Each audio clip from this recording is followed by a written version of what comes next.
Hello everyone, आज आपण host करायला आलोय धैर्यशीलचा फर्स्ट बर्थडे. चला बर्थडेची धमाल बघूया. Let's go. Hello Chhatrapati Sambhajinagar, मी आहे आचल आणि आज आपण होस्ट करायला आलोय धैर्यशीलचा फर्स्ट बर्थडे असल्यामुळं इतका सुंदर आणि भव्य डेकोरेशन होतं. बेबी बॉसची थीम होती. इतकं छान सेलिब्रेशन झालंय ना, आणि तिथलची माझी अँकरिंग लिटरली सगळ्यांना आवडली आहे, म्हणून मी हा व्लॉग नक्की पोस्ट करते. आजची थीम होती आपली ब्लू कलरची, सो माझा आउटफिट पण थीमला मॅच होईल असं मी ब्लू कॅरी केला होता. आणि मग तिथे मी माझं प्रोग्राम स्टार्ट केलं. फर्स्ट आपण सगळ्यात आधी लेकरांना स्टेजवरती बोलवलं, त्यांचे गेम्स घेतले, कारण सगळ्यात आधी इंटरेस्टेड लेकरच असतात गेम्स खेळण्यामध्ये. मग तिथे मिकी आणि मिनी पण आलेले होते ॲज अ गेस्ट, तर मग मी त्यांना पण थोडंसं एंगेज केलं आणि सगळ्या लेकरांसोबत मोठ्यांचे पण मी काही गेम्स घेतलेत, कारण कोणी बोर व्हायला नाही पाहिजे बसल्या बसल्या. मग तिथं मी कपल्स गेम सुद्धा घेतले विथ बलून्स, तर तेच खेळून सगळ्यांना फार मजा आली. एक इव्हेंट सक्सेसफुल आणि एंटरटेनिंग तेव्हाच असतो जेव्हा ऑडियन्स पण फुल्ली सपोर्टिंग असते.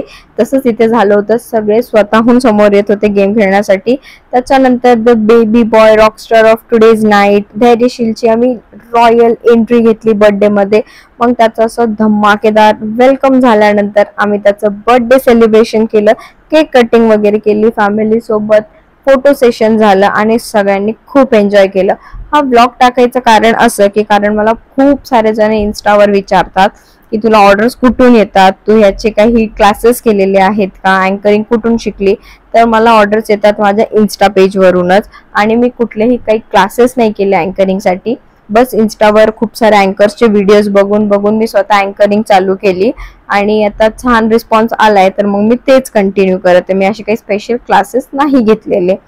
बस थोडंसं आपलं बोलणं एकदम प्रोफेशनल पाहिजे आणि एंगेजिंग करता आलं पाहिजे आपल्याला. इव्हेंट थोडंसं एंगेजमेंट, गेम्स, फन ऍक्टिव्हिटीज करता आल्या पाहिजे. एक इव्हेंट 100% सक्सेसफुल होतो. तसंच मी इथे केलं.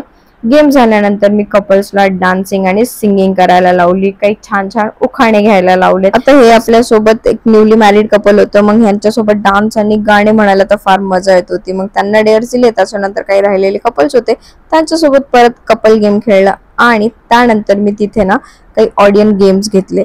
ऑडियन्स गेम मध्ये कसं सगळ्यांना मी वेगवेगळ्या ऍक्टिव्हिटीज सांगते. जसं की इथं बेबीचे दोन्ही आजोबा होते, त्यांना डान्स करण्यात फार इंटरेस्ट होता, म्हणून ते डान्स खूप खुशीने करत होते. त्याचा दादा वगैरे सगळ्यांनी फार एन्जॉय केलं डान्स करत. त्याच्यानंतर मग मी तिथे एंगेजिंग गेम्स घेतले, कारण बसलेले ऑडियन्स पण बोर नाही व्हायला पाहिजे आणि सगळेजण काही समोर येत नसतात.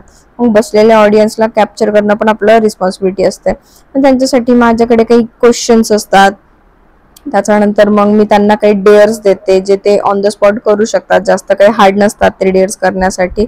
सो ते सगळं प्रोग्राम असे हे छोटे छोटे ऍक्टिव्हिटीज घेतले की प्रोग्राम फुल ऑन एंगेजिंग होऊन जातो. जसं की त्याच्यात तुम्ही बॉलिवूड मूवीजचे नेम, दमशराज किंवा डान्स हुक स्टेप्स असे काही पण घेऊ शकतात. परत बेबी सोबत अजून एक गेम घेतला आणि असं करत माझा तिथलचा इव्हेंट खूप छान झाला. सगळ्यांनी मला लिटरली पर्सनली येऊन फीडबॅक्स दिलेत की मॅडम तुमचा व्हॉइस खूप छान आहे, तुम्ही अँकरिंग खूप छान करतात, आणि हे ऐकून मला खूप छान वाटलं. याच्यासाठी मी हा व्लॉग पूर्ण कॅप्चर करायचा ट्राय केलं. तुम्हाला व्हिडिओ कसा वाटला हे मला कमेंट करून नक्की सांगा. आणि जर तुम्हाला पुढचे इव्हेंट्सचा पण फुल व्लॉग पाहिजे असेल तर माझ्या यूट्यूब चॅनलला आजच सबस्क्राईब करा आणि व्हिडिओला लाईक, कमेंट, शेअर करायला विसरू नका.